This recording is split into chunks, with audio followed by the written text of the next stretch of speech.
Welcome back viewers, programme رمضان کے رنگ، اور آج ہمارے ساتھ پھر سے موجود ہیں اور آج ہم بات کر رہے ہیں زکوٰۃ کی فرضیت کے حوالے سے۔ بڑا اہم ایک معاملہ ہے دین اسلام کا، اور ایک مسلمان کے اوپر یہ فرض ہے، اور میں سمجھتا ہوں بہت سارے مسلمان غفلت کہوں گا، سستی کہوں گا، کاہلی کہوں گا کہ ہم اس کے اوپر غفلت برت جاتے ہیں، اور جس کی وجہ سے ہم گناہ کبیرہ کا ارتکاب کرتے ہیں۔ اور زکوٰۃ جو ہے اس کو تو فرض کر دیا گیا، جیسے نماز کا حکم بار بار جو ہے وہ بار بار نماز کا حکم دیا گیا قرآن پاک میں، وہاں پہ زکوٰۃ کا بھی بار بار کہا گیا۔ اس پہ ہم ضرور بات کریں گے، لیکن ہمیں بریک میں جوائن کیا تھا صاحبزادہ محمد اعظم مولوی صاحب نے نعت رسول مقبول صلی اللہ علیہ وسلم کے لیے۔ ان سے ریکویسٹ کروں گا ہمیں نعت رسول مقبول صلی اللہ علیہ وسلم سنائیے۔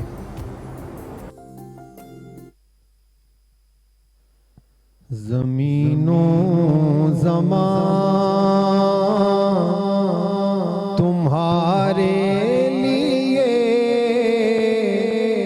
مکین و مکان تمہارے لیے، چنین و چنا تمہارے لیے، بنے دو جہاں تمہارے لیے، دہن میں زبان تمہارے لیے، بدن میں ہے جان تمہارے لیے، ہم آئے یہاں تمہارے لیے، اٹھے بھی وہاں تمہارے لیے، ہم آئے یہاں تمہارے لیے، اٹھے بھی وہاں تمہارے لیے،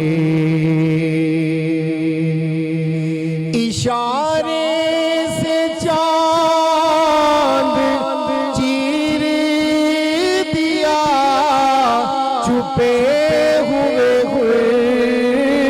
کو پھیر دیا، اشارے سے چاند چیر دیا، چھپے ہوئے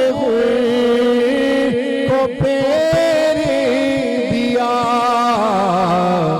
گئے ہوئے دل کو اسر کیا، یہ تاب و تمام تمہارے لیے، گئے ہوئے دل کو اسر کیا، یہ تاب و تمام تمہارے لیے، زمین و زمان تمہارے لیے۔ ماشاءاللہ ماشاءاللہ ماشاءاللہ مولوی صاحب، بڑا خوبصورت۔ بے شک ہماری تو نسبت ہی آقا علیہ السلام کے ساتھ ہے، اور یہی میں سمجھتا ہوں ہماری دنیا اور آخرت کی نجات ہے۔ اللہ صاحب، بریک پہ جانے سے پہلے ہم بات کرتے ہیں زکوٰۃ کی فرضیت کے حوالے سے، اور آپ نے بڑا خوبصورت بیان فرمایا کہ ہم ڈرتے ہیں کہ کہیں مال کم نہ ہو جائے، صرف اسی ڈر کی وجہ سے ہم زکوٰۃ جو ہے نہیں ادا کرتے کہ ہمارا مال کم ہو رہا ہے۔ لیکن جو لوگ زکوٰۃ ادا کرتے ہیں ان کو بھی کچھ گائیڈنس کی ضرورت ہوتی ہے کہ ہم زکوٰۃ کن کو دیں، دین اسلام نے کن لوگوں کو زکوٰۃ کا مستحق بنایا ہے، دین اسلام نے کون سے مصارف بیان فرمائے ہیں، وہ بھی ہمارے ناظرین کو آپ بیان فرمائیے۔ قرآن کریم نے اس کے اوپر سورۃ توبہ کی آیت مبارکہ ہے، اور بھی بہت سارے ایسے مقام ہیں جہاں پہ زکوٰۃ کی فضیلت بیان کی۔ ٹھیک، آیت مبارکہ ہے انما الصدقات للفقراء والمساکین والعاملین علیہا والمؤلفۃ قلوبہم وفی الرقاب والغارمین وفی سبیل اللہ وابن السبیل فریضۃ من اللہ واللہ علیم حکیم۔ یہ جو آیت مبارکہ ہے اس کے اندر جو زکوٰۃ کے مستحقین ہیں ان کے بارے میں اعلان فرما دیا گیا کہ یہ فقراء ہیں، مساکین ہیں، جو اس کے اوپر عاملین ہیں، اسلام کی الفت محبت ڈالنے کے لیے، اسی طرح لوگوں کو آزاد کروانے کے لیے، اور اسی طرح جو مسافر ہیں، یہ وہ 8 مصارف ہیں جو زکوٰۃ کے ہمیں بتا دیے گئے ہیں۔ لیکن میں سمجھتا ہوں کہ اگر ہم اس آیت مبارکہ کی تفسیر پڑھیں، اگر اس آیت مبارکہ پہ اگر ہم تفکر اور تدبر کریں تو ہمیں جو بات سمجھ آتی ہے، اور اشارہ بھی اسی طرف ہے، انما الصدقات للفقراء والمساکین، فقراء اور جو مساکین ہیں وہ سب سے پہلے نمبر پر ہیں، اور اگر فقراء اور مساکین ہمارے اپنے عزیز و اقارب میں ہوں تو وہ ڈبل ہو جاتا ہے، اجر جو ہے وہ ڈبل ہو جاتا ہے۔ یعنی اگر ہم یہاں پہ صدقہ اور خیرات کرنا چاہتے ہیں تو ہمیں چاہیے سب سے پہلے ہم دیکھیں ہمارے عزیز و اقارب میں تو کوئی ایسا نہیں ہے، اور یہ ویسے بھی ماہ رمضان ہے، عید کی تیاری شروع ہو چکی ہے، ہم نے بچوں کے لیے جوڑے، جوتے اور باقی بھی جتنی ہماری ضروریات ہیں ہم نے وہ خریدنا شروع کر دی ہیں۔ تو ہمیں یہ بھی چاہیے کہ ہم دیکھیں کہ جو میرا غریب بھائی ہے، جو میری غریب عزیزہ ہے، کوئی میرے محلے میں کوئی ایسا، سب سے پہلے ہمیں وہاں دیکھنا چاہیے، اس کے بعد پھر ہم آگے چل کے دیکھیں گے غلاموں کی آزادی کے لیے، اللہ کے راستے میں خرچ کرنے کے لیے، اور یقیناً یہ اپنے عزیز و اقارب کے اوپر خرچ کرنا یہ اللہ کا راستہ ہے، ہمیں یہی بتایا گیا۔ سب سے پہلے دیکھیں حضور صلی اللہ علیہ وسلم کے اوپر جب وحی مبارک آتی ہے تو یہی کہا گیا نا، قُوا أَنفُسَكُمْ وَأَهْلِيكُمْ نَارًا وَأَنذِرْ عَشِيرَتَكَ الْأَقْرَبِينَ، یعنی اپنوں کا ذکر سب سے پہلے کیا گیا، تو ہمیں یہی چاہیے کہ سب سے پہلے ہم اپنوں کا خیال کریں۔ دیکھیں اسامہ بھائی، یہ جو دولت ہے، یہ جو مال ہے، یہ عارضی ہمارے پاس ہے، یعنی بڑے بڑے آئے، یہاں ابھی قارون کی بات ہو رہی تھی، میں سمجھتا ہوں اگر قارون آج آ جائے تو آج قارون بھی شرما جائے۔ وہ تو 70 اونٹوں پہ اس کے خزانوں کی جو چابیاں آتی تھی، اگر آج وہ دیکھے گا کہ ایک ہی ATM ہے اور کئی خزانے ہیں اس کے اندر، تو آج جگہ جگہ پہ قارون ہیں۔ اگر ایک بھائی کے پاس گھر میں ضروریات زندگی کے لیے سامان اس کی فروانی ہے، تو دوسرے جگہ پہ اگر بھائی بھوک سے مر رہا ہے تو مجھے بتائیں کیا یہ فرعون نہیں ہے؟ اگر ایک گھر میں کھانا بن رہا ہے اور سامنے والے جو گھر ہے اس میں چولہا نہیں جل رہا تو کیا یہ قارونیت نہیں ہے؟ صاحب یہ تو پھر میں سمجھتا ہوں زکوٰۃ کی بات ہے، اپنوں کے لیے تو کہا کہ جو پاکیزہ مال ہے اس میں سے خرچ کرو، اس کی ترغیب دلائی گئی، اور خاص طور پہ تو میں کہتا ہوں کہ اللہ کے رسول صلی اللہ علیہ وسلم کی جو تعلیمات ہیں وہ ساری کی ساری ہمارے لیے مشعل راہ ہیں۔ آپ نے تو اپنے گھر والوں کے لیے جو انسان اس کے حلال کما رہا ہے وہ بھی فرمایا کہ وہ بھی نیکی ہے۔ انسان مطلب یہ نہ سمجھے کہ صبح نکلا ہوں، دکان پہ گیا ہوں، یا کاروبار پہ گیا ہوں، جاب کے لیے گیا ہوں، یہ دنیاوی چیزیں، اگر وہ رزق حلال کما رہا ہے، اللہ کے بتائے راستے جو ہیں رزق حلال کمانے کے ان کے مطابق، وہ تب تک بھی نیکی کے حالت میں نیکی کر رہا ہے، تو ہمیں تو اس پہ بھی سیکھنا چاہیے۔ مفتی اقبال قادری صاحب ہمارے ساتھ موجود ہیں۔ مفتی صاحب آپ کا بہت شکریہ، آپ تشریف لائے۔ میں اسی والے سے آپ سے پوچھنا چاہوں گا کہ صدقات، جس طرح علامہ صاحب نے آیت مبارکہ پڑھی ہے، صدقات جو ہیں ان کی فضیلت بھی قرآن پاک نے بڑی بیان فرمائی، کیا بیان فرمائیں گے؟ جی ماشاءاللہ، آپ کے موضوع کو ہی آگے بڑھاؤں گا۔ سب سے پہلے تو آپ کا ڈاکٹر اسامہ صاحب شکریہ کہ آپ نے اپنی بہت شکریہ ٹرانسمیشن میں خدمت دین کا موقع دیا۔ حدیث مبارکہ ہے خیرکم لأہلی، بے شک تم میں سے سب سے بہتر وہ ہے جو اپنے گھر والوں کے لیے بہتر ہے، اپنے خاندان والوں کے لیے بہتر ہے۔ تو بڑی خوشان بات ہے کہ اگر پہلے اپنوں کو ذوی القربہ، پہلے جو قریبی ہیں ان کو زکوٰۃ جو ہے دی جائے۔ ہمارے ہاں اکثر معاملات میں الٹ چلتے ہیں، ٹھیک، یعنی کہ جہاں خرچ کرنے کا حق ہے وہاں نہیں کرتے، اور جو غیر ضروری جگہیں ہیں وہاں خرچ کرتے ہیں، اسراف کرتے ہیں۔ تو سب سے پہلے تو ہمیں غور کرنا چاہیے زکوٰۃ کس پہ فرض ہے۔ صحیح، سب سے پہلے وہ عاقل، جو صاحب ہدایہ نے اور دیگر فقہاء کرام نے بیان فرمائے ہیں کہ جو عقل مند ہے، جو مسلمان ہے اور صاحب نصاب ہے، ٹھیک ہے، اس کے اوپر زکوٰۃ فرض ہے، اور جس کے پاس 52.5 تولے چاندی یا اس کی قیمت، اور دوسرا ایک بیان فرمایا نصاب کے 7.5 تولے سونا یا اس کی قیمت ہے، یہ کیونکہ اسامہ بھائی یہ اکثر فون کر کے دوست احباب پوچھتے ہیں جی ہمارے پاس 3 تولے سونا ہے زکوٰۃ فرض ہے کہ نہیں، ٹھیک 7 تولے سونا ہے زکوٰۃ فرض ہے کہ نہیں، جب تک نصاب تک نہیں پہنچتا تب تک زکوٰۃ ہولان ہول یعنی سال گزرنا بھی اس میں شامل ہے کہ جب تک سال نہ گزر جائے تو زکوٰۃ فرض نہیں ہوگی. ٹھیک ہے. ایسے ہی کچھ لوگ ہمارے احباب ہیں جو مطلب سوال کرتے ہیں کہ جو ہم نے پلاٹ لے رکھے جی ان کے اوپر زکوٰۃ فرض ہے کہ نہیں ہے. ٹھیک ہے. تو اس پہ فقہ مجدہ فقہ فرماتے ہیں کہ جو ایسے پلاٹ ہیں کہ جو تجارت کی نیت سے لیے صحیح تو ان کی آمدنی کے اوپر زکوٰۃ فرض ہے، اور جو اپنی رہائش کے لیے پلاٹ خریدے جائیں یا اپنی رہائش بنائی جائے گی اس نیت سے لیے جائیں ان کے اوپر زکوٰۃ فرض. علامہ صاحب نے بڑی ابھی میں ایک بات کہنا چاہتا ہوں، آپ نے بڑی پیاری بات کہی کہ جو ہے زکوٰۃ جو ہے اپنے عزیز و اقارب کو تو دینی چاہیے، لیکن جو بھائی ہے والد صاحب ہیں، آپ نے بہت پیاری بات کہی. میرے دل میں فوراً ایک بات آئی، مجھے چند دن پہلے نا اسامہ بھائی ایک کال آئی. اچھا. تو کہنے لگا مولانا ایک مسئلہ پوچھنا ہے. میں نے کہا پوچھئے.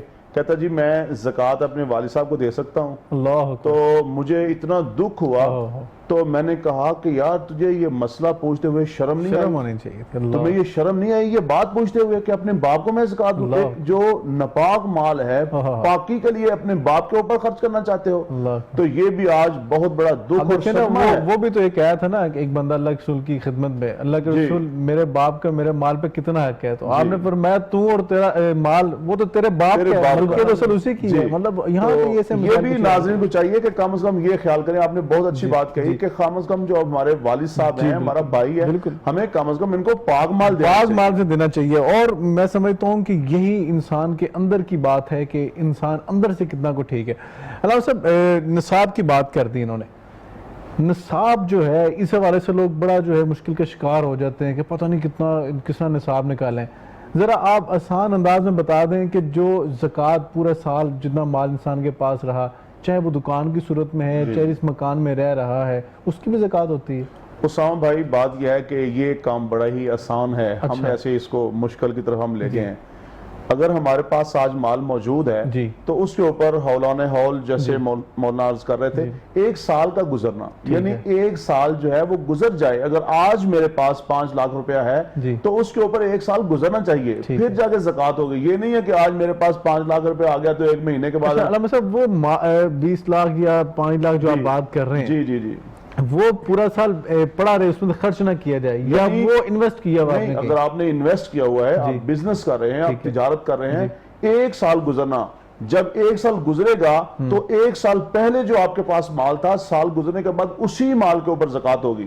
آسان حال اس میں یہ ہے کہ 40واں حصہ زکوٰۃ ہے. اگر 1 لاکھ روپے ہے تو 250,000 آپ دے دیں. اور بہت سارے لوگ کہتے ہیں جی ہمارے پاس تو 5 تولے ہیں، اور بہت سارے لوگ ایسے ہوتے ہیں اگر ان کے پاس 8 تولے ہیں تو 1 تولہ سیل کر دیتے ہیں تاکہ ہم زکوٰۃ سے بچ جائیں. میں آج بتانا چاہتا ہوں آپ ایک ہی صورت میں زکوٰۃ دینے سے بچ سکتے ہیں کہ اگر آپ کے پاس صرف 7 تولے سونا ہے اور کچھ نہیں ہے. اگر آپ کے پاس اور بھی مال موجود ہے، آپ کی جیب میں اگر لاکھ روپیہ ہے اور آپ کے پاس جو ہے 4 تولے یا 5 تولے سونا ہے تو پھر بھی زکوٰۃ دینی ہوگی. کیونکہ اس لیے کہ 7.5 تولے اس صورت میں ہے جب اور کچھ بھی نہیں ہے. جب ہمارے پاس 4 تولے سونا بھی ہے، کچھ چاندی بھی ہے، کوئی پیسے بھی ہیں، تو پھر اس کے اوپر بھی زکوٰۃ دینا ہوگی. اور ہم گھبراتے کس لیے ہیں؟ اور افسوس کی بات یہ ہے بعض لوگ اپنا بینکوں سے پیسہ نکلوا لیتے ہیں، اور یہ میں سمجھتا ہوں کہ وہ شاید ان کو اعتماد نہیں ہے، ہماری گورنمنٹ پہ اعتماد نہیں ہے. تو چلو اگر وہ نکال بھی لیتے ہیں تو کم از کم ہمیں زکوٰۃ کی ادائیگی کرنی چاہیے. دیکھیں اگر آج ہم یہ مال اللہ کے راستے میں خرچ نہیں کریں گے تو قرآن اعلان کرتا ہے والذین یکنزون الذهب والفضة ولا ينفقون فی سبیل اللہ فبشرهم بعذاب علیم. کہ یہ آپ ان کو خوشخبری دیجئے. خوشخبری کس چیز کی؟ جہنم کی خوشخبری ہے. اور یہ جو مال ہے فَتُقْوَى بِهَا جِبَاهُهُمْ وَجُنُوبُهُمْ وَظُهُورُهُمْ هَذَا مَا كَنَزْتُمْ لِأَنفُسِكُمْ فَذُوقُوا مَا كُنتُمْ تَكْنِزُونَ کہا جائے گا کہ یہ تیرا مال ہے، جہنم کے اندر پھینک کر اس مال کو اس کو جلایا جائے گا، اور اس کو جلا کر جہنم میں جب وہ پک جائے گا تو پھر ہماری سائیڈوں پہ، ہماری پیٹھ پہ اور ہمارے جسم پہ لگایا جائے گا. اور حضور صلی اللہ علیہ وسلم کی روایت ہے یہ وہ مال ہے جس کو آج تم بچا بچا کے رکھتے ہو، اللہ کے راستے میں خرچ نہیں کرتے ہو، اور بخل کا تم جو مظاہرہ کر رہے ہو یہی مال ہوگا کل سانپ کی صورت میں آئے گا، بچھوں کی صورت میں آئے گا، قبر کے اندر بھی آئے گا، حشر میں بھی آئے گا. اور حضور صلی اللہ علیہ وسلم نے فرمایا یہی سانپ اور اژدہا کی صورت میں آئے گا اور چہرے کے کبھی دائیں طرف آئے گا کبھی بائیں طرف آئے گا اور کہے گا گھبراتے کیوں ہو، بھاگتے کیوں، میں تیرا مال تو ہوں. تو خدارا آج ہمیں اس بات کا خیال کرنا چاہیے. بالکل، یہ بڑا اہم سینسٹیو معاملہ ہے جسے ہم نے اگنور کیا ہوا ہے اور بلا وجہ میں اگنور کیا ہوا ہے کہ کہیں مال نہ کم ہو جائے، مال میں سے ہر سال یہ. اور اللہ تعالیٰ کہہ رہے ہیں زکات دینے سے مال بڑھے گا. مطلب یہ دیکھیں نا آپ کے مال کو پاک کر رہا ہے. زکات کے لفظ کا معنی یہ ہے نا کہ پاک کر رہا ہے آپ کو، کہ تطہر من اموالہم صدقہ، کہ اگر صدقہ دو گے تو آپ کے مال کو تو وہ پاک اور صاف کر رہا ہے، تطہیر کر رہا ہے اس کی. اور یہاں پہ ایک سوال میرے ذہن میں اور بھی مولانا آ رہا ہے. علامہ صاحب یہ بتائیے کہ کیا نقدی کی صورت میں ہی آپ زکات دے سکتے ہیں یا کسی اور مطلب شکل میں؟ میں سمجھتا ہوں کہ سب سے جو بہتر صورت ہے وہ نقدی کی ہی صورت ہے. ٹھیک ہے. بلکہ زکات تو زکات ہے. یہ جو صدقہ ہوتا ہے نا یہ دو طرح کا ہوتا ہے. ایک تو صدقہ نفلی ہوتا ہے ہم عام جو دیتے ہیں، اور ایک صدقہ واجبی ہوتا ہے جس کو ہم زکات کہتے ہیں. ٹھیک ہے. تو یہ سب سے جو احسن انداز ہے وہ یہی ہے کہ آپ کسی کو اگر صدقہ دینا چاہتے ہیں، زکات دینا چاہتے ہیں، تو آپ اس مال کا اس کو وارث بنا دیں. اور اس کا جو زکات کا شرعی معنی ہے نا، جیسے میں نے ابھی بیان کیا تھا، لغوی معنی اس کا یہ ہے کہ مال کو پاک کرنا اور بڑھانا. اس طرح اس کا جو اصطلاحی جو شرعی معنی وہ یہی ہے مخصوص اپنے مال کا کسی مخصوص فرد کو مالک بنا دینا. اچھا، اس میں یہ ہے کہ جب آپ کسی کو مالک بنا رہے ہیں تو پیسے اس لیے دینا چاہیے. ہمارے معاشرے میں نا بڑا مسئلہ ہے، کالا بکرا دینا ہے، اوتے جناب ہے، کوئی مسئلہ نہ ہوئے، اور اس نے سری دینی ہے اور فلاں جگہ. تو یہ میرا خیال وہ جو بنی اسرائیل کے جو سوچ والے لوگ ہیں جو ایسی باتیں کہتے ہیں، اب اس میں دیکھیں آپ ایک بندے کو صدقہ دیتے ہیں، وہ غریب آدمی ہے یا ایک غریب کوئی بیچاری محلے دار ہماری عورت ہے، آپ اس کو بکرے کی سری جا کے دیتے ہیں. آپ بھی دے آتے ہیں، میں بھی دے آتا ہوں، مولانا بھی دے آتے ہیں. 5-7 اگر اس کے پاس سریاں آ جائیں گی تو بیچاری کیا کرے گی؟ کیا اس کے پاس اس کو پکانے کے لیے گھی بھی ہے؟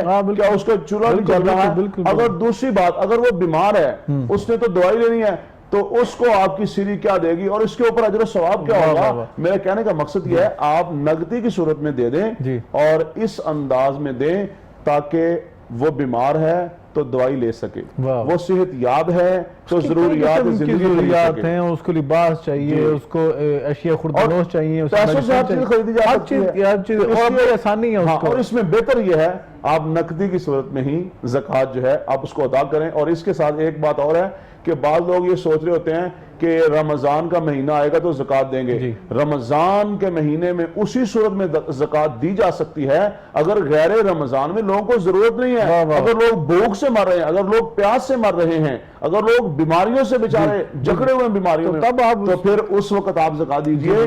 اور رمضان کا خدا را آپ انتظار نہ کیجئے، کیونکہ آپ جس وقت ضرورت مند کو ضرورت ہوگی آپ اس کی ضرورت پوری کریں. اللہ خالق مالک رمضان سے کہیں زیادہ ثواب مل جائے گا. علام الغیوب تو آپ کے دلوں کے بیچ جانے والا ہے. جس نیت سے آپ دے رہے ہیں وہ اس وقت بھی اتنا ہی ہے جو غریب اور فقیر کی دعا لینی ہے اس کو بر وقت. واہ واہ واہ.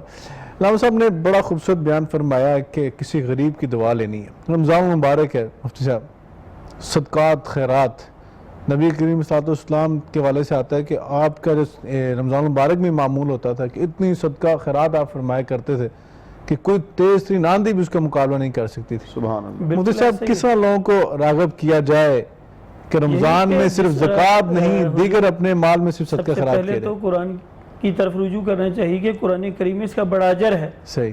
وہ صدقات و خیرات کی فضیلت کے بیان میں اللہ تعالیٰ نے وہ آیات حضرت نازل فرمائی ہے نا کہ اللہ تعالیٰ کے راستے میں خرچ کرنے والوں کی مثال ایسے ہے، مفہوم آیت کا، کہ جیسے کسی نے زمین میں گندم کا دانہ بویا، صحیح، اور وہ 7 سنابلا، اور وہ دانہ 7 سٹے لایا، 7 بالیاں لایا، اور پھر اس میں میاتن، ہر ایک سٹے کے اندر 100 دانہ، یعنی ایک دانہ پھینکا ہے تو 700 ہو گئے. ایک دانہ پھینکا گیا کھیت کے اندر تو وہ 7 بالیاں لایا، ہر بالی کے اندر 100 دانہ ہے.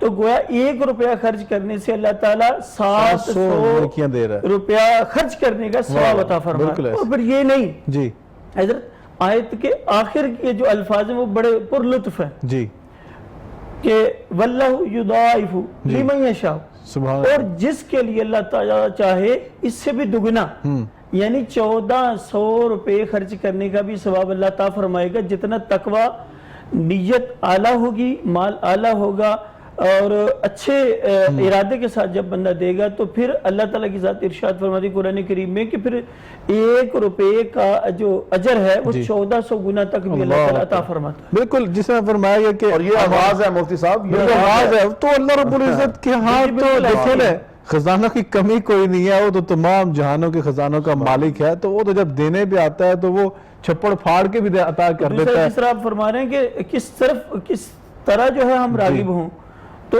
قرآن و احادیث میں جو آقا علیہ السلام کے فرامین ہیں وہ بڑے مشل رائے ہمارے لیے کہ حضور صلی اللہ علیہ وسلم نے ارشاد فرمایا قیامت کا دن ہوگا تو اللہ تعالیٰ فرمائے گا اے بندے، مشکات شریف کی حدیث ہے، میں برہنہ بدن تھا، میں ننگے بدن تھا، تو نے مجھے کپڑا نہیں پہنا، اے انسان میں بھوکا تھا، تو نے کھانے کے لیے نہیں دی، تو بندہ عرض کرے گا یا رب العالمین تو پالن ہار ہے، دینے والا ہے، تو پھر اللہ تعالیٰ اس وقت فرمائے گا کہ فلاں بندہ تیرے علاقے میں تیرے رشتہ داروں میں حاجت مند تھا، بالکل صحیح، تو اگر اس کی حاجت پوری کرتا، اس کی ضرورت کو پورا کرتا تو میری رحمت کو وہاں پاتا۔ اگر مفتی صاحب کی بات کو لے لیا جائے تو میں سمجھتا ہوں کہ یہ حقوق العباد کے اندر بھی آ جاتا ہے کہ آپ جب زکوٰۃ ادا کر رہے ہوتے ہیں تو آپ حقوق اللہ کے ساتھ حقوق العباد بھی جو ہے وہ ادا کر رہے ہیں۔ ناظرین کرام، بڑا بحر بے کراں ہے یہ موضوع اور اس کے کئی پہلو ہیں اور بہت کچھ سیکھنے کو ہے، لیکن یہاں پہ ٹائم ہوا، ایک نعت رسول مقبول صلی اللہ علیہ وسلم سنیں گے، اس کے بعد ہم ایک کمرشل بریک کی طرف جائیں گے۔ اسد طارق صاحب ہمارے ساتھ موجود ہیں، بڑا خوبصورت پڑھتے ہیں، نوجوان ہیں، میں آپ سے ریکویسٹ کروں گا نعت رسول مقبول صلی اللہ علیہ وسلم ہمیں سنائیے۔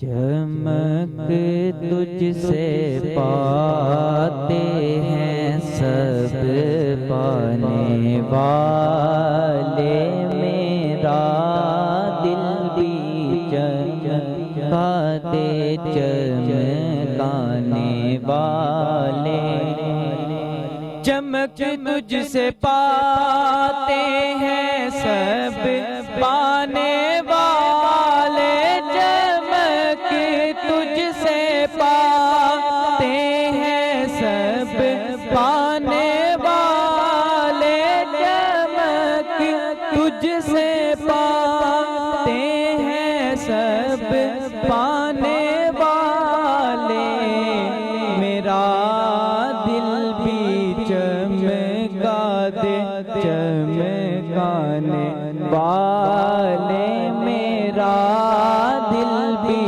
چمکا دے چمکانے والے، تو زندہ ہے واللہ، تو زندہ ہے واللہ، تو زندہ ہے واللہ، تو زندہ ہے واللہ، میرے چشم عالم سے چھپ جانے والے، میرے چشم عالم سے چھپ جانے والے، میرا دل بھی چمکا دے چمکانے والے، مدینے کے کھیتے خدا مجھ کو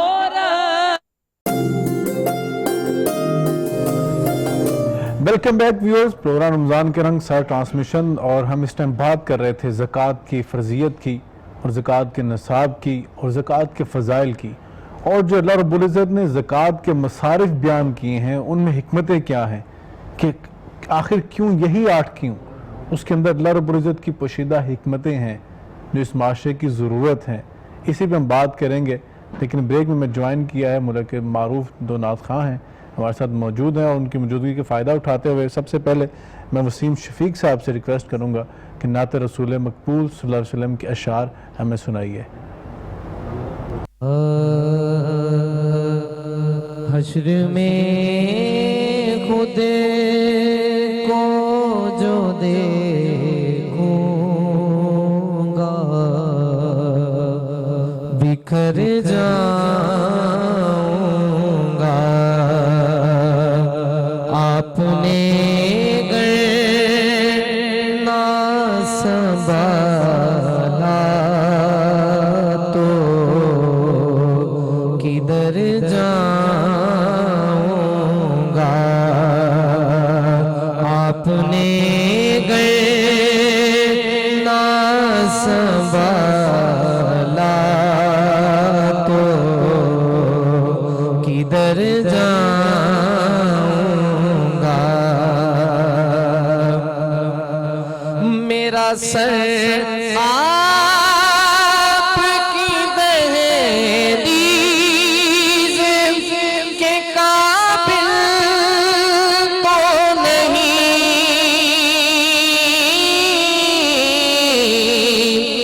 میرا سر آپ کی دہلیز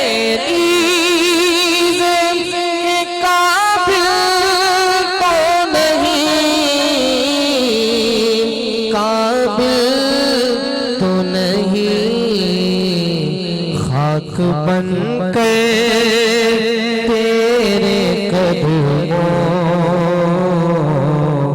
میں بکھر جاؤں گا خاک بن کر تیرے قدموں میں بکھر جاؤں گا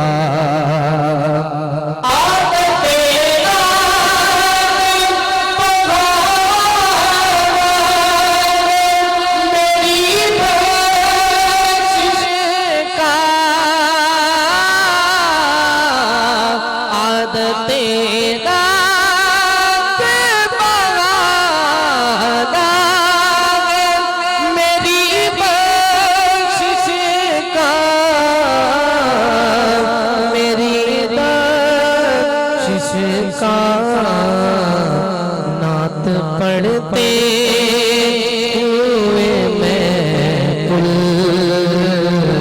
سے گزر جاؤں گا نعت پڑھتے ہوئے میں کل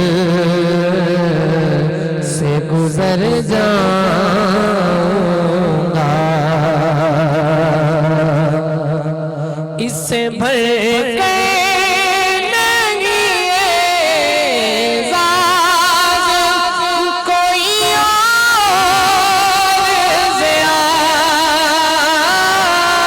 زیاد اس سے بھر کے نہیں اعزاز کوئی اور زیاد کوئی لوگ تیرا ہی کہیں گے میں جدھر جاؤں گا لوگ تیرا ہی کہیں گے میں جدھر جاؤں گا حشر میں خود کو جو دیکھوں گا بکھر جاؤں گا آپ نے گر نہ سنبھالا تو کدھر جاؤں گا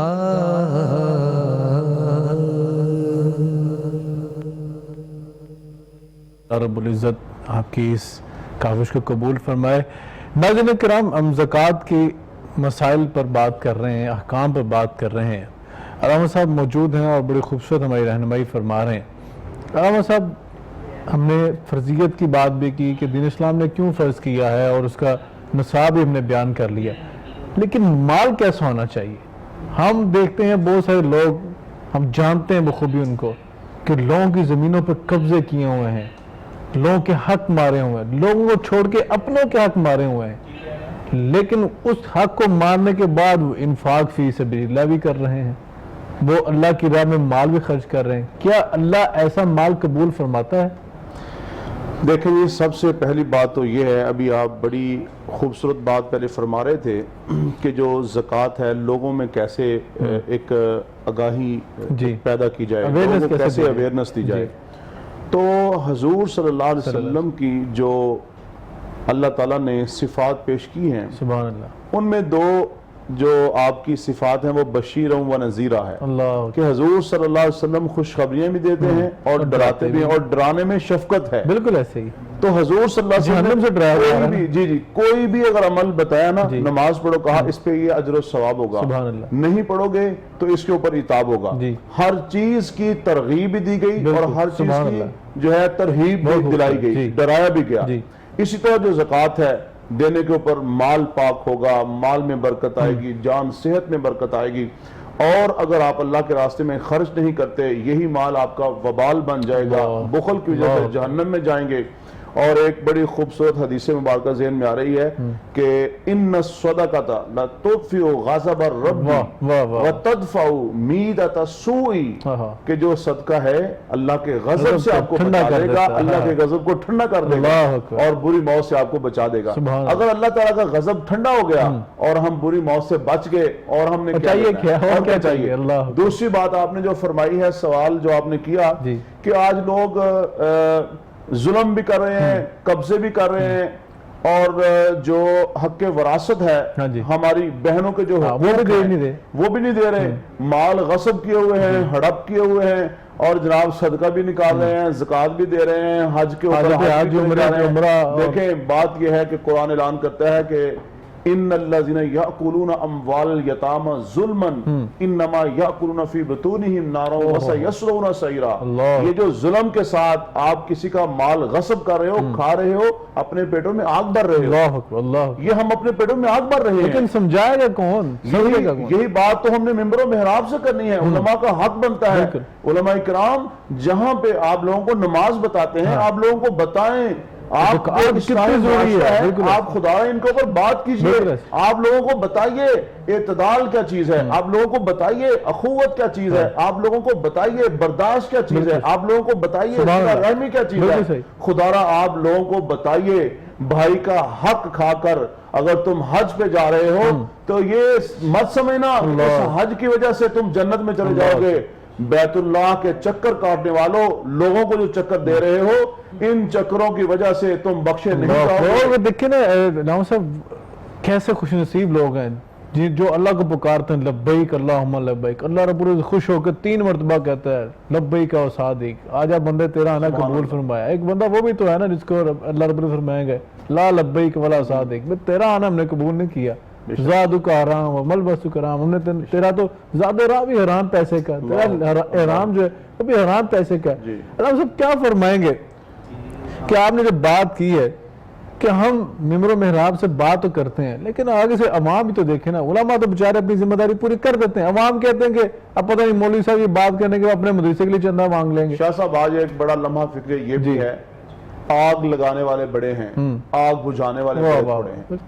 ہم اس دین کے ماننے والے ہیں جس دین کے بارے میں کہا گیا المسلم من سلم المسلمون من لسانہ و یدہ، المؤمنون کراجل واحد ان اشتقى عینہ ان اشتقى کلہ۔ یہ چیزیں لوگوں کو بتائیں، انسانیت کا احترام بتائیں۔ جب رب العالمین اعلان کر رہے ہیں وَلَقَدْ كَرَّمْنَا بَنِي آدم، سبحان اللہ، رب العالمین کہہ رہے ہیں کہ ہم نے انسان کا اکرام کیا، ہم نے انسان کو احسن بنایا، تو آپ لوگوں کو کدھر لے کے جا رہے ہیں؟ خدا را میں علماء سے آج منت سماجت کروں گا کہ آپ ممبر و محراب سے نماز بھی بیان کریں، زکوٰۃ بھی بیان کریں، لیکن جو معاشرتی برائیاں ہیں اس کے اوپر بھی لوگوں کی توجہ دلائیں، جو صلہ رحمی ہے اس کے اوپر بھی لوگوں کو لے کے آئیں۔ علامہ صاحب نے بڑی خوبصورت بات کی، معاشرتی پہلو۔ علامہ صاحب معاشرتی پہلو جو ہے ہم نہیں سمجھ پا رہے، ہم سمجھتے ہیں صرف نماز پڑھ لینا 5 وقت کی اور رمضان کے روزے رکھ لینا یہی صرف دین رہ گیا۔ وہ صلہ رحمی کہاں ہے، وہ لوگوں کے ساتھ حسن سلوک کہاں ہے، وہ اخلاق کہاں ہے؟ مفتی صاحب جی بالکل بجا فرمایا علامہ سید الرحمن صاحب نے کہ اویئرنیس دینی چاہیے، اور ہم سب تو سمجھتے ہیں کہ علماء تو اپنا حق ادا کر رہے ہیں، صحیح، اس کے اندر کوئی، اب دیکھیں نا کہ جب مفتی صاحب بھی بیٹھے ہوں 1 بجے، جی، عوام آئے 1:45 بجے، حضرت نے خطاب چھوڑنا ہے، عوام آئے 1:35 پہ کہ جی سنتیں بھی نہیں پڑھنی، تو آ کے جس فرض پڑھ کے تو نکل جانا ہے، عوام کا بھی تو حق بنتا ہے نا۔ لیکن عوام کہتی ہے کہ وہ مولوی صاحب وہ چیز بیان ہی نہیں کر رہے جس کی معاشرے کو ضرورت ہے، مولوی صاحب تو بس ایک دوسرے کے اوپر ایک دوسرے کو اتارنے پہ لگے دونوں کو گلہ شکوہ ایک دوسرے، بات تو یہ ہے نا کہ وہ چیز تو ہے، اب گلے شکوے بھی کوئی نہیں سنتا، ٹو دی پوائنٹ عوام بھی سننے کی قائل ہے، دونوں طرف ظاہری بات ہے، دونوں طرف ہی کچھ کوتاہیاں کمیاں پائی گئی ہیں جس کی وجہ سے معاشرے میں بگاڑ آ گیا، یہاں اسی لیے تو بگاڑ آیا نا۔ تو کوشش تو یہی کرنی چاہیے کہ علماء بھی اپنا حق ادا کریں، اور جو عوام الناس ہیں، حضرت ابو ہریرہ رضی اللہ تعالی عنہ سے مروی روایت ہے، آپ ہی کو غالباً آپ صلی اللہ علیہ وسلم نے فرمایا کہ ابو ہریرہ عالم بن، یا رسول اللہ عالم نہ بن سکوں تو فرمایا علماء کی صحبت میں بیٹھا کر، یا رسول اللہ صلی اللہ علیہ وسلم علماء کے پاس بیٹھنے کا بھی میرے پاس وقت نہ ہو تو کیا کروں، تو فرمایا علماء سے محبت کیا کر، ان 3 میں سے کوئی ایک بن، چوتھا نہ بن، یعنی یا تو عالم بن، یا علماء کی صحبت میں بیٹھا کر، یا پھر ان سے محبت کیا کر، چوتھا نہ بن یعنی علماء پر تنقید کرنے میں۔ تو علماء کی صحبت ظاہری بات ہے نا، وہاں پہ دیکھیں نا علم بھی ہے اور عمل بھی ہے، تدین بھی ہے، اخلاص بھی ہے، للہیت بھی ہے، زہد بھی ہے۔ مقصد میں علامہ صاحب تری بڑھوں گا، علامہ صاحب جب ریاست مدینہ قائم ہوئی اور خلفاء راشدین کا انتہائی خوبصورت نظام حکومت آیا تو زکوٰۃ کا نظام وہاں پہ رائج کر دیا گیا، تو پھر علامہ صاحب وہاں پہ تو یہ والا ہاتھ ہی ختم ہو گیا تھا لینے والا، جب زکوٰۃ کو ان کے مصارف تک پہنچا دیا گیا اور جو حقدار تھے زکوٰۃ کے ان تک صحیح معنوں میں زکوٰۃ پہنچتی رہی۔ آج جو ہم جس معاشی بھنور میں پھنسے ہوئے ہیں، تو کیا آج ہم قرضوں کی اس دلدل میں سے نہیں نکل سکتے زکوٰۃ کی برکت سے؟ یقیناً ہم نکل سکتے ہیں، ہمیں جو ریاست مدینہ کے بنیادی اصول ہیں ہمیں ان اصولوں کو اپنانا ہوگا۔ سبحان اللہ۔ جیسے آپ نے بڑی خوبصورت بات کہی کہ جب خلفائے راشدین کا دور تھا، آپ اس میں دیکھیں کہ ایک صدقے کی جو سری ہے 7 گھروں سے لوٹ کر واپس آ جاتی ہے، یعنی اسے لینے والا کوئی نہیں ملتا۔ اور یہ وہ لوگ تھے جب حضور صلی اللہ علیہ وسلم دنیا میں مبعوث ہوئے، آپ تشریف لائے، تو ہم نے یہ سنا ہے، کتابوں میں پڑھا ہے، کئی دنوں تک چولہا نہیں جلتا تھا، آگ نہیں جلتی تھی، یعنی کھانا نہیں بنتا تھا۔ اور حضور صلی اللہ علیہ وسلم کا جب دور نبوت 23 سالہ گزرتا ہے، سیدنا ابو بکر صدیق رضی اللہ عنہ کا جو دور خلافت وہ بھی گزر جاتا ہے 2 سال 3 ماہ 10 دن، اور جب سیدنا فاروق اعظم رضی اللہ عنہ کے 6 سال گزرتے ہیں تو پھر زکوٰۃ لینے والا ملتا کوئی نہیں۔ اس کی وجہ یہ تھی کہ جو ریاست مدینہ کے اصول جو ہیں ہمیں ان اصولوں کو دیکھنا ہوگا، ان کو اپنانا ہوگا، ہمیں وہی دیکھنے ہوں گے۔ اگر ہم وہ اصول اپنا لیں گے تو آج ہمارے ہاں زکوٰۃ دیتے کتنے لوگ ہیں؟ بالکل صحیح فرمایا۔ زکوٰۃ دینے والے ہیں کتنے؟ لوگ جو ہیں زکوٰۃ سے پہلو تہی کرتے ہیں، بچ رہے ہیں کہ ہمیں زکوٰۃ نہ دینی پڑے۔ علامہ صاحب آپ نے بڑا خوبصورت یہ میں سمجھتا ہوں نقطہ اٹھایا کہ زکوٰۃ دینے والے کتنے ہیں، ان کی ریشو بھی تو نکالی جائے نا۔ ابھی جب میں سمجھتا ہوں کہ ہماری حکومت نے انیشیٹو لیا تو پتہ لگا کہ ٹیکس دینے والے کتنے کو لوگ تھے، تو جس کی وجہ سے ہمارے ملک کا نظام نہیں چل پا رہا تھا۔ بعین ہی زکوٰۃ دینے والوں کو بھی ریشو نکالنی چاہیے نا، زکوٰۃ دینے والے کتنے رہ گئے؟ لیکن یہ تو میں سمجھتا ہوں کہ جو حکومت ہے وہ اس کے اوپر گرفت کرے، جیسے گورنمنٹ اس کے اوپر تحقیق کرے۔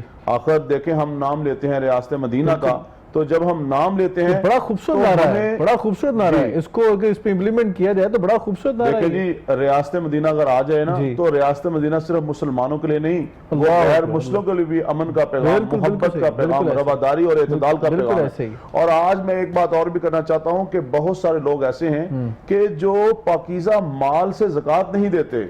یہ بڑی افسوس کی بات ہے۔ اگر آپ قرآن پاک کی طرف جائیں گے نا تو قرآن پاک بڑا خوبصورت انداز میں آپ کو بتائے گا کہ اللہ تعالیٰ کی ذات اپنے رسولوں سے کہہ رہی ہے، یا ایھا الرسل کلوا من الطیبات واعملوا صالحا، یعنی پاکیزہ رزق کھاؤ اور عمل صالح کرو۔ کہاں کن کو جا رہا ہے؟ دیکھو رزق کو انبیاء کرام رسول تو پاک ہوتے ہیں، خود بھی پاک ہیں، رزق بھی پاک ہیں، کھاتے بھی پاک ہیں، ان کا اٹھنا بیٹھنا سونا جاگنا پاک ہی پاک ہے، سیدنا صدیق اکبر رضی اللہ عنہ نے یہی تو بات کہی تھی حضور صلی اللہ علیہ وسلم کے وصال کے اوپر، بوسہ لیا اور کہا طبت یا رسول اللہ حیا و میتا، آپ کا جینا بھی پاک، آپ کا مرنا بھی پاک، یعنی دنیا سے جانا بھی پاک۔ حضور صلی اللہ علیہ وسلم اور دیگر رسولوں کو کہا جا رہا ہے کلو من الطیبات کے پاکیزہ کھاؤ وعملوا صالحا، اور دوسرے نمبر پر کہا یا ایھا الذین آمنوا کلوا من طیبات ما رزقناکم، اے ایمان والو پاکیزہ روزی کھاؤ، اور پھر ایمان والوں پر بس نہیں کی یا ایھا الناس کلوا مما فی الارض حلالا طیبا، سارے انسانوں سے کہہ دیا تم کسی بھی مذہب کے ساتھ ہو پاکیزہ کھاؤ پاکیزہ کھاؤ۔ تو سب سے پہلی بات یہ ہے کہ پاکیزہ تو ہم اسی صورت میں کھائیں گے نا، پاکیزہ کمائیں گے تو پہلے پاکیزہ کمانا ہے، جب پہلے پاکیزہ کمائیں گے پھر پاکیزہ کھائیں گے پھر پاکیزہ لوگوں کو کھلائیں گے۔ زکوٰۃ اصل میں شاہ صاحب ایک احساس ہے، واقعی امراء سے مال اللہ تعالیٰ کی ذات لے رہی ہے اور غرباء میں تقسیم کر رہی ہے۔ مقصد یہ ہے غرباء سے کہا گیا ہاتھ نہ پھیلاؤ اور امراء سے کہا گیا انہیں ہاتھ پھیلانا نہ پڑے۔ اللہ اکبر۔ اور علامہ صاحب یہ بھی تو ہے نا، دین اسلام کا کتنا خوبصورت سسٹم ہے کہ آپ کسی کو بتائے بغیر، مطلب کہ یہ میں زکوٰۃ دے رہا ہوں، یہ بتائے بغیر کہ میں آپ کو تحفہ دے رہا ہوں، ہدیہ دے رہا ہوں، گفٹ کے طور پہ دے رہا ہوں، یہ بھی تو اسلام میں جائز ہے نا۔ شاہ صاحب یہ آپ نے جو بات کی ہے یہ یقین کریں آپ نے ایک میں کہہ رہا ہوں کہ جنبش آ گئی ہے آپ کی بات سن کے۔ اللہ، یہ بڑا ظلم ہے جی خدا کی قسم۔ لوگ پیسے دے رہے ہوتے ہیں، آج دیکھیں نا یہ کرونا وائرس ہے، اور سینیٹائزر تقسیم کر رہے ہو تو اس کے اوپر 10 تصویریں بنا رہے ہو۔ خدا کے غضب سے ڈرو، خدا کا خوف کرو۔ لیکن ایک تھیلا دیا ہوتا ہے، خاتون بیچاری پکڑی کھڑی اور 20 بندے وہ سیلفی بنانے کے لیے کھڑے ہوئے۔ جب رب العالمین نے کہا کہ میں نے انسان کا اکرام کیا تو بھئی آپ ذلیل کر رہے ہو، عزت نفس ہے۔ اسلام کا پیغام ایسی میں آج آپ کو ناظرین، آپ کی وساطت سے ناظرین کو دینا چاہتا ہوں۔ زکوٰۃ جب آپ دے رہے ہو یہ لفظ بھی مت کہو زکوٰۃ لیتے ہو، زکوٰۃ لگتی ہے، اسلام کہتا ہے خود تلاش کرو، خود دیکھو کہ مستحق ہے کہ نہیں ہے۔ اگر وہ مستحق ہے تو اسے یہ مت کہو یہ زکوٰۃ ہے، بس تحقیق کر لو۔ اگر تحقیق کر چکے ہو تو اس کو یہ بھی نہ کہو زکوٰۃ ہے۔ اور کئی ایسے مائیں ہوتی ہیں، ہماری بہنیں ہوتی ہیں، ہمارے گھروں میں کام کرتی ہیں، وہ بیچاری گھر میں کام کرنے آتی ہے تو ہم اسے کہتے ہیں یہ لو 2000، اس کے چھوٹے چھوٹے 7 بچے ہوتے ہیں، ہم کہتے ہیں زکوٰۃ کے پیسے ہیں۔ اب بتاؤ کیا احساس کم تری کا شکار ہوتی ہوگی وہ ماں، اس کی سیلف ریسپیکٹ کتنی جو مجروح ہے۔ اور یہ جو مظلوم ہے، یہ مظلوم جو غریب ہے، اس کی جو ہاں ہے دل کی، ہے جو دل کی، وہ عرش الہی کو ہلا کے رکھ جاتی ہے۔ اور یہ ہم نے دیکھا جب جنوبی پنجاب میں سیلاب آیا، جب بالا کوٹ میں زلزلہ آیا تو ہم نے دیکھا سورج ڈھلنے سے پہلے، اور جو بڑے بڑے مالدار سے، بڑی بڑی دولت تھی ان کے پاس، بڑی بڑی جاگیریں تھی، اور جب سورج غروب ہو جاتا ہے وہ بھیک مانگ رہے ہیں۔ خدا کے غضب سے ڈرو، پتہ نہیں چلتا۔ قرآن نے بھی تو کہا نا، وہ مثال پیش کی ہے نا کہ وہ ایک کریے والے جن مطمئنتاً آمنتاً، کہ مطلب اتنے مطمئن تھے، امن والے تھے، وہاں پہ فراوانی تھی، لیکن کیا کیا وہاں پہ؟ اللہ رب العزت نے کیسا غضب بھیجا۔ ناظرین کرام، بڑی خوبصورت باتیں ہو رہی ہیں اور بہت کچھ سیکھنے کو مل رہا ہے۔ اللہ رب العزت مجھے بھی، آپ سب کو بھی، ہم سب کو اس پہ عمل کرنے کی بھی توفیق عطا فرمائے۔ یہ باتیں صرف واہ واہ سبحان اللہ کہنے کے لیے نہیں ہوتی، یہ عمل کرنے کے لیے ہوتی ہیں۔ دین اسلام جو ہے یہ ہم نے اپنے اوپر امپلیمنٹ کرنا ہے، لاگو کرنا ہے۔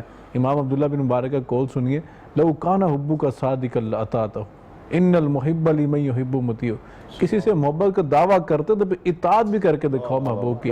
ہم نے محبوب کی اطاعت کرنی ہے۔ ناظرین کرام، ہمارے ساتھ موجود ہیں معروف نعت خواں ہیں مبارک علی حسینی صاحب۔ میں آپ سے ریکویسٹ کروں گا نعت رسول مقبول صلی اللہ علیہ وسلم ہمیں سنائیے۔ بہت شکریہ اسامہ بھیا کا۔ خوشبو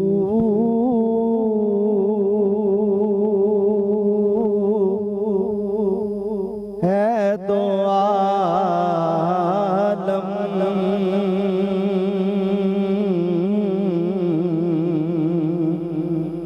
میں تیری اے گلے چیدہ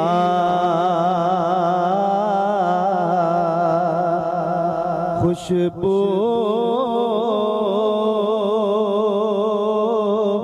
ہے دو عالم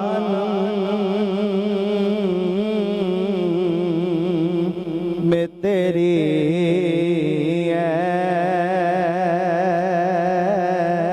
گل چیدہ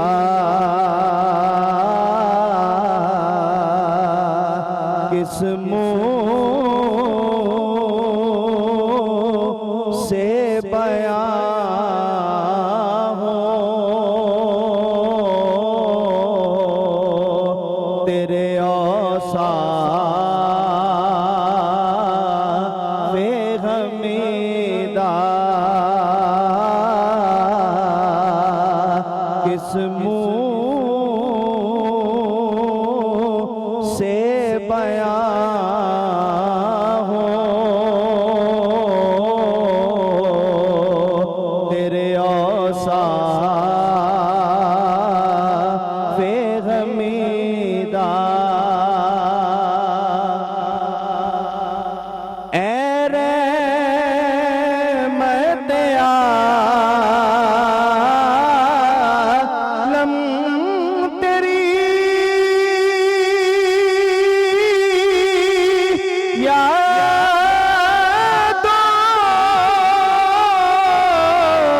یادوں کی بدولت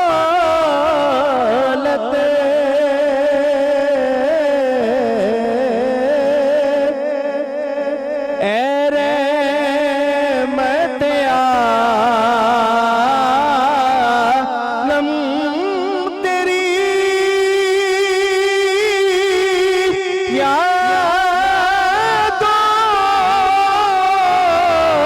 یادوں کی بدولت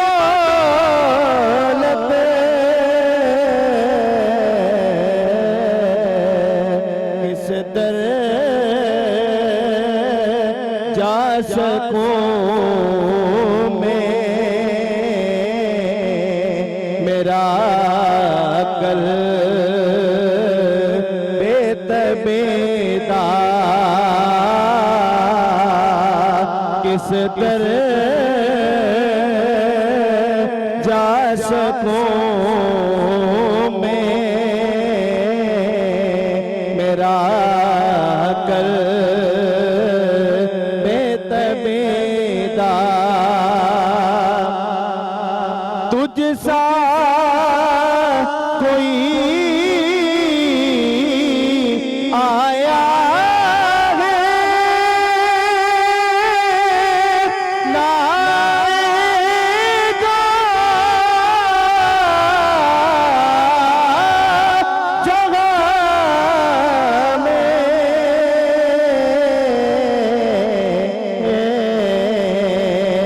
دیتا ہے گواہی